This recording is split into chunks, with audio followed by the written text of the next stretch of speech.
And Jesus himself said that he did not come to do away with the law. He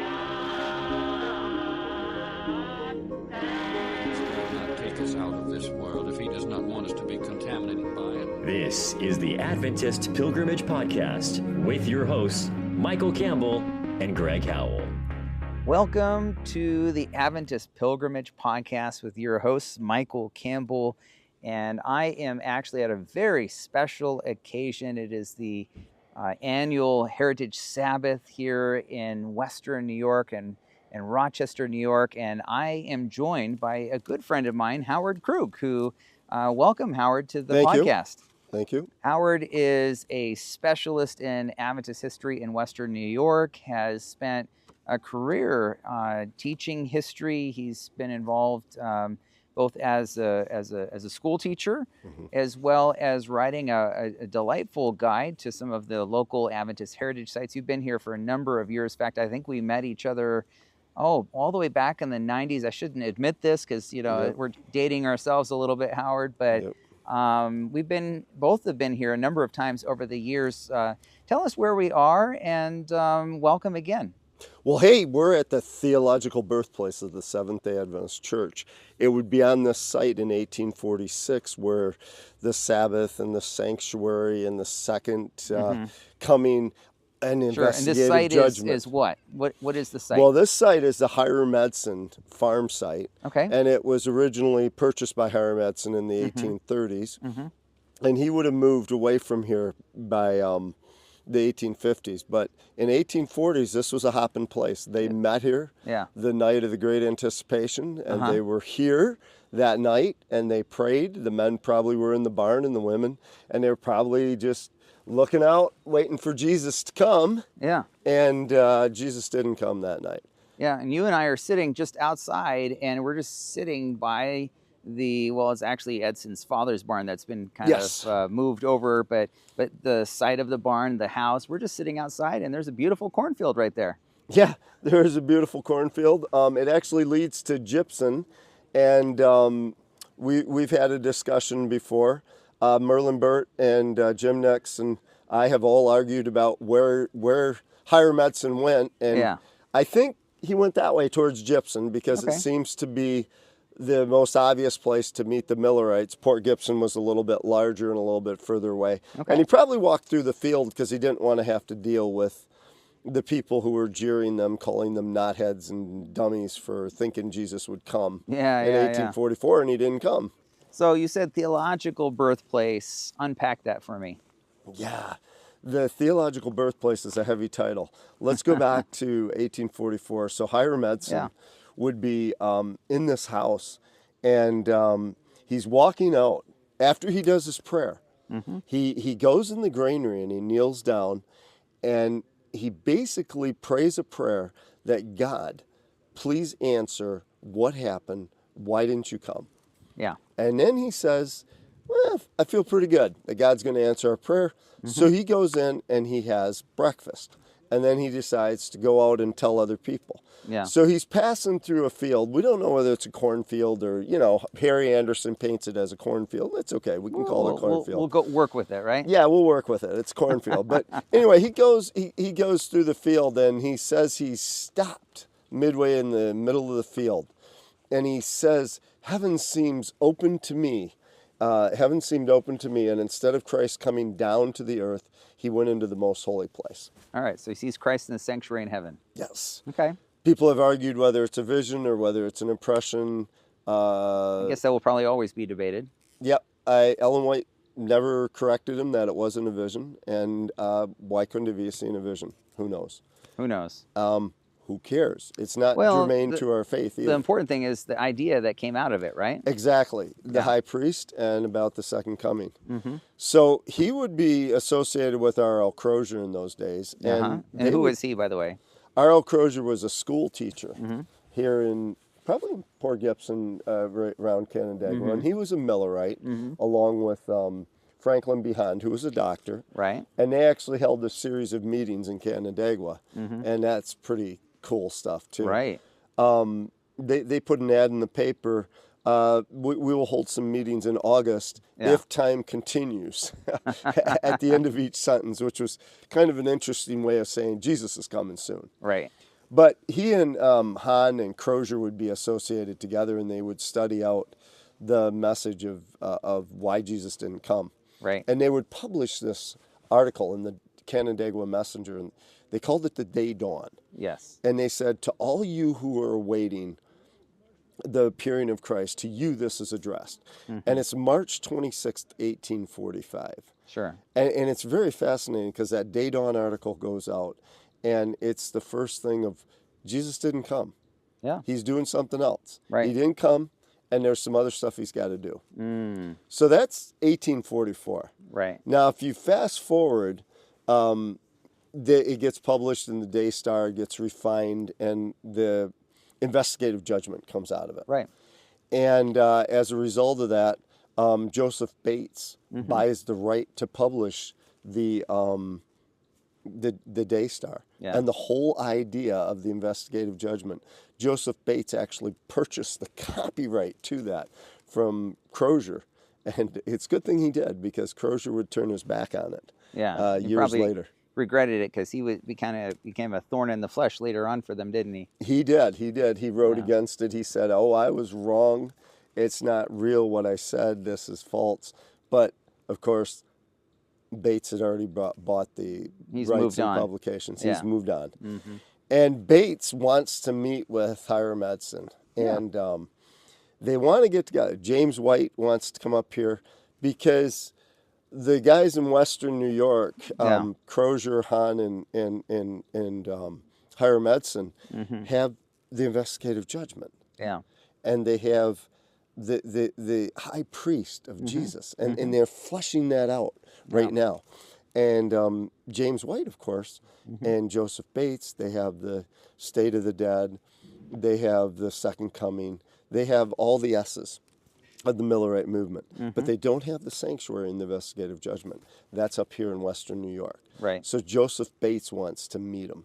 Sure. So it's in about November that they meet here, and Joseph Bates comes here. James White couldn't come, and Joseph Bates ended up coming by himself. Yeah. And it's in 1846 that Joseph Bates would come to this site.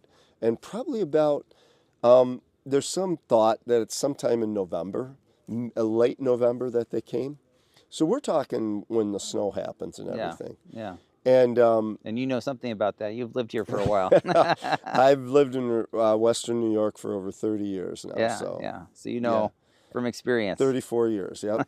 So I know from experience about snow, and there's a lot of it. Yeah, so Bates comes in, it's chilly. Yep, and he meets with Hiram Edson on that 1846, and he says, there's one thing you're lacking. And he says to Hiram Edson, he says, there's one thing you're lacking, and that is the Sabbath. And Hiram Edson said, I've read about that. Yeah. The Sabbath. Yeah. And Bates goes and tells him about it. And he says, I aim to keep it. And Hiram Edson accepted it that day and kept it for the rest of his life. So what we're really seeing is this disseminating of views as these ideas are kind of morphing together into a cohesive theology. So when you're talking about theological birthplace, it's not just who came up with the ideas first, but really they go as a theological package together. Is that fair to say? Yes, they do. Yeah. And in fact, Joseph Bates, it had to be late November that he came because he was in, I think, Topsom, Maine. Correct me if I'm wrong. He was in Topsom, Maine, where he was sitting there, and he had doubted Ellen White having visions. And she described what it was like out in the ocean in a ship and what he had seen. And he's like, he became a believer. So I believe he brought the Sabbath and the state of the dead and the spirit of prophecy to Western New York, where they had the investigative judgment in the sanctuary. And those form the nucleus of our beliefs today. So you ask what is unique about a Seventh-day Adventist, and it's the investigative judgment. Other churches have the Sabbath. Other churches have the state of the dead, but only the Seventh-day Adventist Church has the investigative judgment, and that is something that's incredible.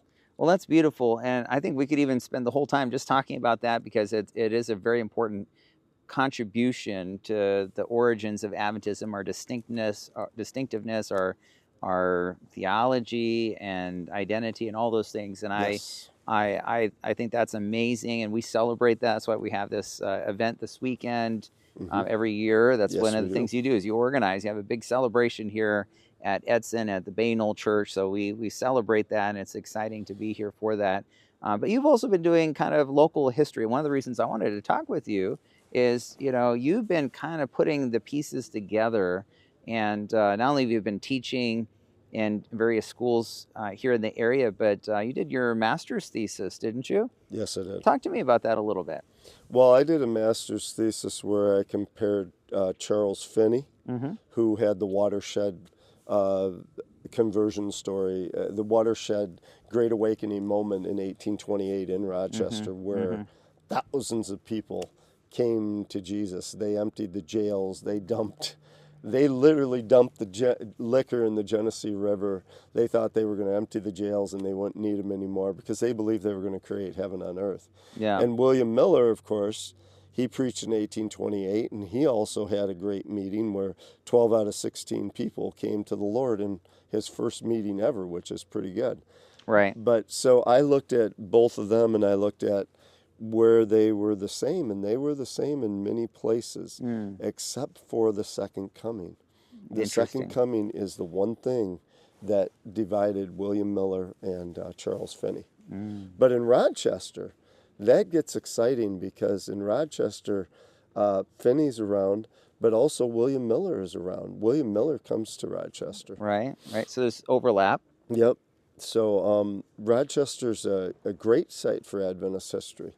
In fact, Rochester itself is the headquarters, if you want to call it. I don't know how you say it, but it's the headquarters of the Seventh-day Adventist Church. Yeah, it's 1852 to 1855. I like it. The Whites would live here. The printing press is here. The printing press is on 124 Mount Hope Avenue. And if you come to the Hiram Edson place here at the house, we actually have an 1860 Washington hand press. I saw that inside. That's pretty amazing. Not too many places can say they have one of those. When I had a chance to buy one of those, we put together a group of people and we bought it. And we put it here, and it's quite awesome to have it here. Because Hiram Edson, as you know, would loan $659.32. Esther sold some of her silver, I think, to help contribute too, right? Well, Esther was later. Esther sold the wedding spoon, the silver wedding spoon. All right, that's to what I'm publish The Day Dawn. Oh, okay. In 1845. Yeah. But Hiram Edson would sell a farm, and he would donate. And that's for the press. He would loan the money. Now, when I say loan and donate, it's one and the same, because you don't know how far it's going to go. You know it's for the Lord's work. And he donated that money, and the agreement was to put the printing press here in Mount Hope Avenue. Yeah. And this was a place where there were some 7,000 Adventists in one of the tent meetings. So it was a hotbed of Adventism. Yeah. Thousands of people met in 1844. So I think this is important to dwell on for a second, because, that spirit of sacrifice, of giving, of people like Hiram and Esther, that was a big part of helping to get Adventism started. One wonders, you try not to do this what if in history, but, if there hadn't been a Hiram and Esther Edson, and yet there was, and they gave just at the right times when it was a make or break kind of point, right? Yeah, Hiram Edson never was a wealthy man. Yeah. But when they met in the home of the lawyer, Jess Thompson, up in Balsam Spa, right, in 1851, and they met in the, and this is a lawyer who they met with, okay? Up in Balsam Spa, and James White was there, Hiram Edson was there, Joseph Bates was there, right, and Hiram Edson, the farmer, was the one who ponied up the money to buy the printing press and to get it from New York City to Rochester. Yeah, and that's pretty significant when you stop and think about it. His dedication and financial resources. And it's the financial resources that keeps our churches going today. Absolutely. It's the spirit of giving. I know everybody talks about giving. Oh, you got to give your 10%. But if that's all you're giving, you're not getting a blessing from God. Sure. You got to give more than that to really get the blessing, because 10% is what God has. Yeah, right. The offering is what's beautiful. And Hiram Edson, can you imagine when he loaned him that money, and they were in 1852, and he's there, and he's just like, this is cool. This is cool stuff. And he would be put on the board of editors in 1852, and it'd be soon found out that he wasn't really a scholarly person to be able to publish, and he wasn't really, his writing wasn't the strongest. Yeah, later in life, as time went on, he also had a few peculiar ideas. And James White and others kind of, hey, Brother Edson, we love you, but maybe hold off on that a little bit, right? Yeah. Well, he had some different ideas. But it's interesting because many of the Adventists, George Knight once told me that if you were to put James White, Joseph Bates, Jan Andrews, and all those guys in one room, they would have never agreed on anything except Jesus being the Lord and Savior, because they all had their different ideas, and everybody had different ideas about what it was. But Hiram Edson, to his credit, he was in the background of things. Yeah. He was always in the background. A.E. Place, who would be the conference president in 1881, said Hiram Edson used to sing and pray, and it'd be so beautiful. So you can imagine that Hiram Edson was the one who said, hey, remember what it was like in the 1840s and when Jesus, was going to come and stuff like that. And he took J.N. Loughborough and he took J.N. Andrews around the preaching circuits. And he was asked by Ellen White to do that. So he's kind of a mentor to these guys, taking them around and showing them the sights and everything. And A.E. Kinney would later say in 1913, the old man never shut up about the field experience. He just wouldn't be quiet about it. And I mean, if you meet God, and you see a vision like that, you're not going to be quiet either about the thing you saw. Sure. And I think that indelibly impacted him all of his life. Yeah, interesting. So obviously we're here at the Edson farm, but there's a lot of other history in the area. You mentioned 212 Mount Hope Street. 124 Mount Hope, or 124, but that's fine. Yep. But we stopped by Mount Hope Cemetery. Yes. Tell us what's in there. Well, in Mount Hope Cemetery, there is some of the Whites. James and Ellen White actually had their plot in Mount Hope. They thought they might die an early grave, didn't they? They did. Yeah. There was a consumption that went through in the 1850s, and it took out her brother, Nathaniel White, and it took out Anna White in 1853. And she says when they came to visit him, they were so racked with consumption that they were just in terrible shape, and it was really tough. Yeah. And of course, J.N. Andrews lived in Rochester, New York. Right. And Annie Smith is here, and she catches tuberculosis, even though she goes home and dies. Yes. But she catches that here and basically knows that she's going to die. Yep. And Uriah Smith is here. Everybody's here. John Byington's son is working for them at their review. And that's pretty cool. Yeah. When you look at Ammonton, they did a lot of praying for people. And it's interesting that the first one that one of the ones that they prayed for, the first one that died was Nathaniel White. And he says that when he's talking to Ellen White, his sister-in-law, he's saying, God allowed me to get this to bring me closer to him. Wow. And God allows some things to happen to us sometimes to bring us closer to him. And in this case, this young man, when he died fulfilled and content in the Lord because he realized that God was with him. Yeah.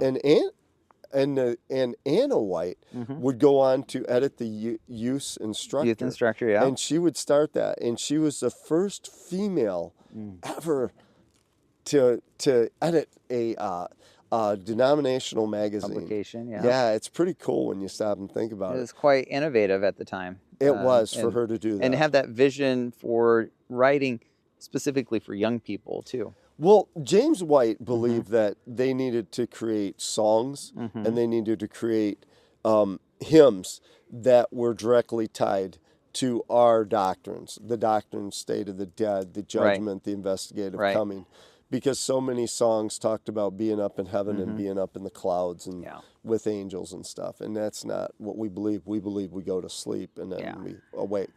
So there's Anna and Nathaniel White are buried there, and you can see their grave sites. You saw them yesterday. Yeah, pretty amazing. Then there's one that's really interesting. She's called the Teenage Pioneer.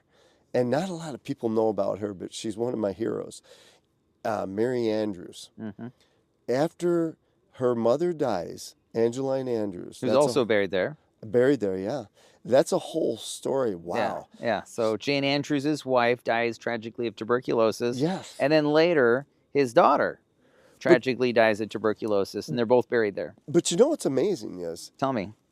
She's out in Waukon, Iowa for like 10 years by herself raising Charles and Mary and this other child. Yeah. Well, Jan Andrews is back in New York preaching. Yeah, and traveling his circuit. around.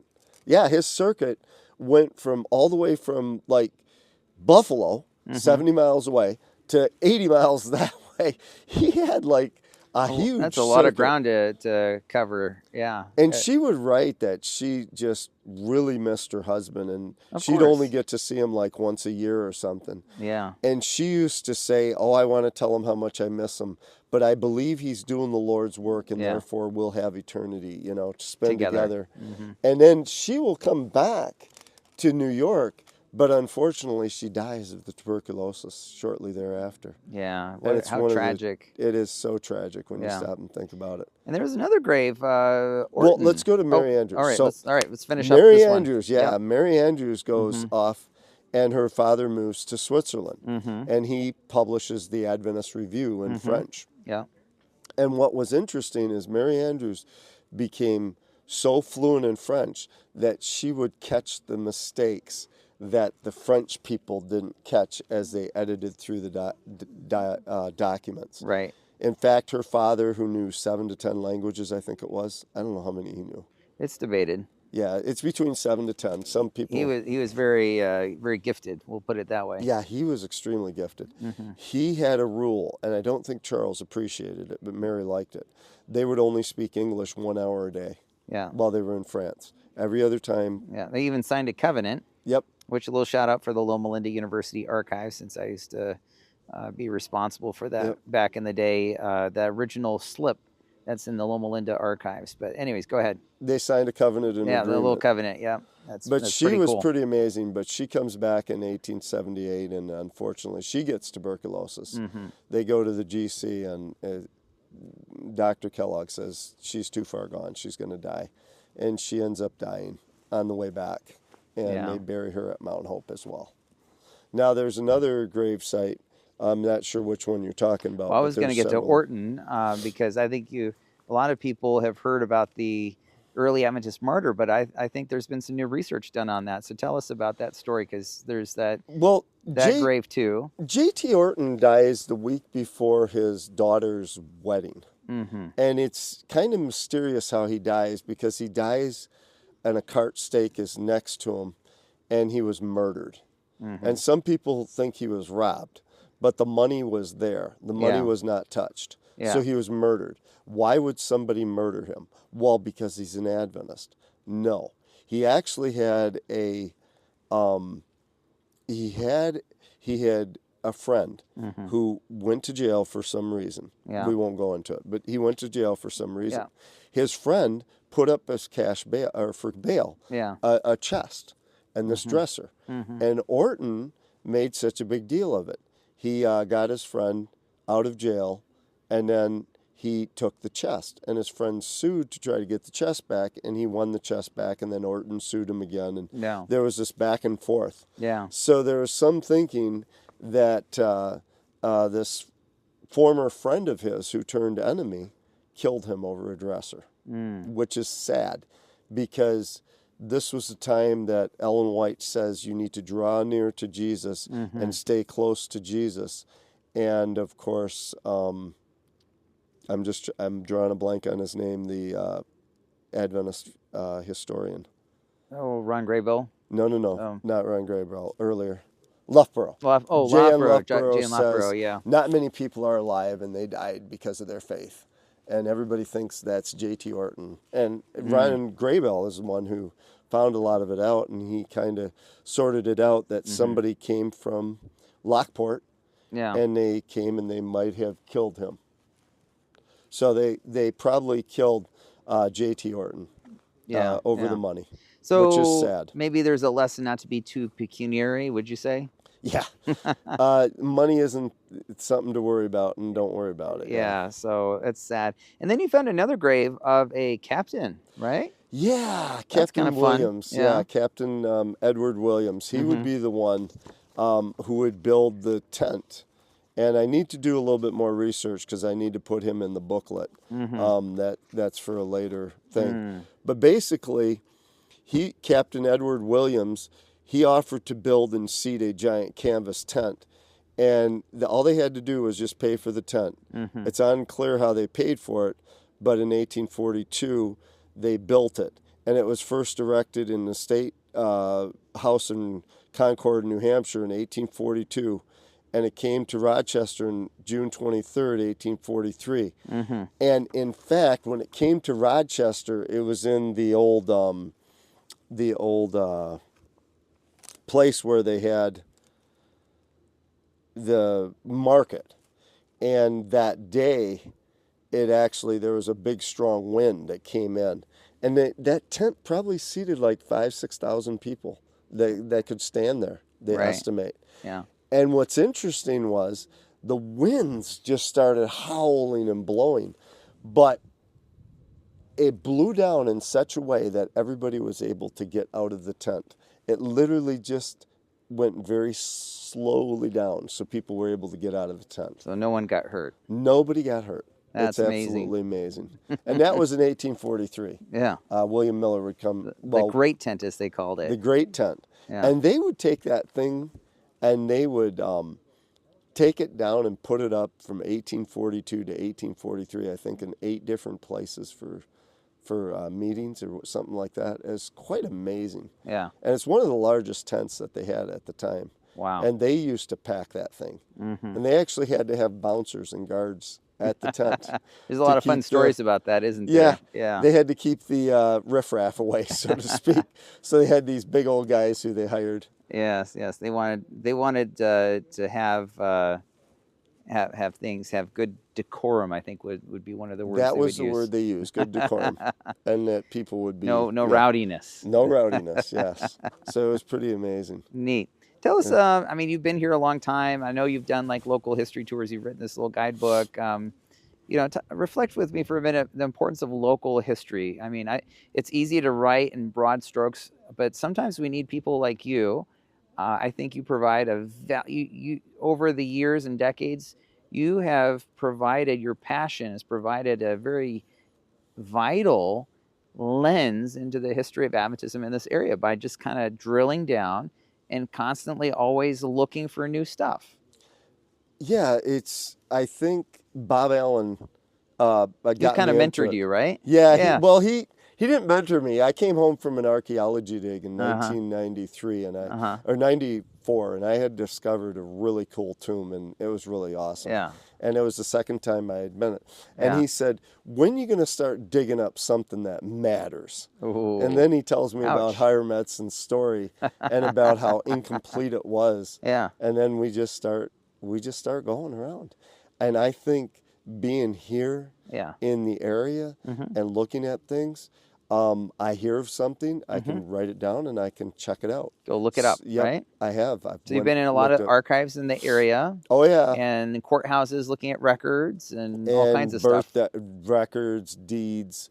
We have all the Hiram Edson farm deeds because Hiram Edson would buy and sell farms. Buy and sold, and that's important because when you're trying to track that down, what's going on. Yep. But he was a little bit of an entrepreneur, He was. He never had a lot of money, but he always had a lot of money. Well, maybe he would have had more money if he didn't give it away. So maybe we should be thankful that with that entrepreneurial gift and spirit that he had, that allowed him to be able to share some of those resources, making possible the things like the press and other things, Yeah, it's Hiram Edson's an interesting person because he's not one of the great preachers of the Adventist Church, but yet he has this place. Yeah. And a great disappointment. It's a leadership place. In 1848, during the organizational meetings, where they had 7 meetings across from New Hampshire all the way across, one of the meetings was held here at the Hiram Edson place. And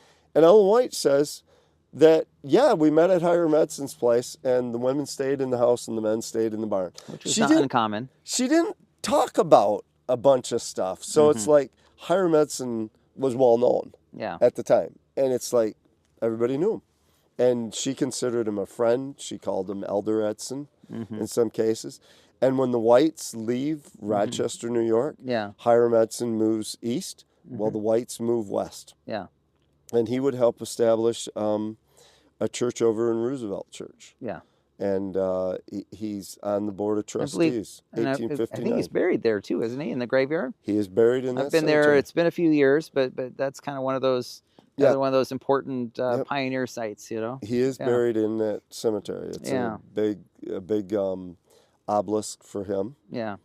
And any other fun discoveries here in the area that you want to mention? I always like to leave it open a little bit so you have a chance to share. Well, we found his son's graveyard right over here. Oh, I didn't know that. Yeah, his sons buried and over his here. wife. Okay. Yep. So that's pretty cool. And Hiram Edson's just, to me, he's fascinating because he is just, he's around at the right time in the right places, and he's willing to give of himself, his time, his money, and his energy. Sure. And he's willing to do just about anything. One of the fun stories I love is when he's in Port Byron, that's about 50 miles away from Rochester. Yeah. And he's out in the field and he's working. Yeah. And he gets an impression. Yeah. And he's not sure what to do with that impression. Yeah. And he's out there working in the field, due diligence and working hard, everything. And all of a sudden he gets this impression from God. Yeah. And God says, you got to go, dude. Yeah. I need you to go to Rochester. And he's like, oh, what's the wife going to think at this point? Because he's always leaving. Right. And he gets to the house, and his wife, who's in tune with God, says, I got your bags packed for you. Wow. Is that incredible or what? That is amazing. Then he drives to Rochester, which back in the day, you're working about, 10 miles an hour, so about 5-6 hours later. Ellen White meets him and says, Brother Edson, you're somebody who we've been praying for. We've been praying for you to come. Wow. Can you please take, I think it was Jan Loughborough at the time, around the preaching circuit in the Twin Tiers? And Hiram Edson probably, for me, Hiram Edson probably opened with prayer, did the singing, and then told about his experience. Yeah. And then he introduced who was going to speak. Yeah. And he's always a behind-the-scenes guy. He was, And wasn't he? Very humble man. Very humble man. And he used to sing Jerusalem as one of his favorite songs, and he'd lead out in the singing of that. And A. Place, again, said he just had such a beautiful voice. Yeah. I So recall that in several places too, yeah. everybody can't be a preacher. It's true. Everybody can't be a historian. Everybody can't be what other people are. Right. But what you can be is ready to serve the Lord, whatever he calls you. And Hiram Edson went from being a simple farmer, a humble farmer, to starting the publishing of the Review and Herald. And correct me if I'm wrong, the Review and Herald is one of the longest printing newspapers in the United States. Religious newspapers. Yeah. Religious newspapers in the United States. The longest.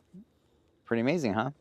Not the Baptists, not the Methodists who were here before us, not the Catholics, us. Yeah. That's pretty astounding when you stop and think about it. about That is astounding. Amazing. So, yeah, there's a lot more we could talk about. We could talk for the next 2 hours. I'm sure we could, but we have some more exciting things happening here at the Edson Barn. By the way, for our listeners, I want you to check out, there's Adventist Heritage Ministries, AdventistHeritage.org. You can go there. So if you would like to drop through, you can visit their website, find out when a time is that you could come and visit. We're just grateful to Adventist Heritage Ministries for preserving this very special place so that people like you and I can have this moment to be here and to celebrate with others and remember and reflect on our Adventist past. And if you like Adventist history, next year, Matthew, Lucio, and I, we just got done with this amazing Adventist Heritage Tour. We're going to be mixing it up, a different kind of tour. We're going to start in Rochester next year, go up through Canada, all kinds of fun stuff. So stay tuned for more details about that. But there's a great little teaser there that some more stuff is coming up around the corner. We're going to keep this going. This tradition of doing Adventist heritage tours. So just a lot of fun. So many amazing heritage sites to be to remember and learn and discover. And Howard, thank you for joining us today. My pleasure. Thank you. I'm just again thankful for the very careful work that you've done over the years, and here in the Rochester area, and your passion. I mean, that's one of the things that comes through spending the day just hanging out with you. Is you have a fire. You know, there's that gleam in your eye. You can see, oh, Howard is passionate. He loves this because this is obviously not only an intellectual thing, but it's touched your heart. It has.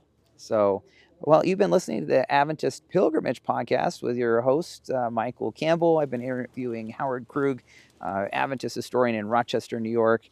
Thanks for listening. Join us again each month as we do a deeper dive into our Adventist past. And Jesus himself said that he did not come to do away with the law. He will not take us out of this world if he does not want us to be contaminated by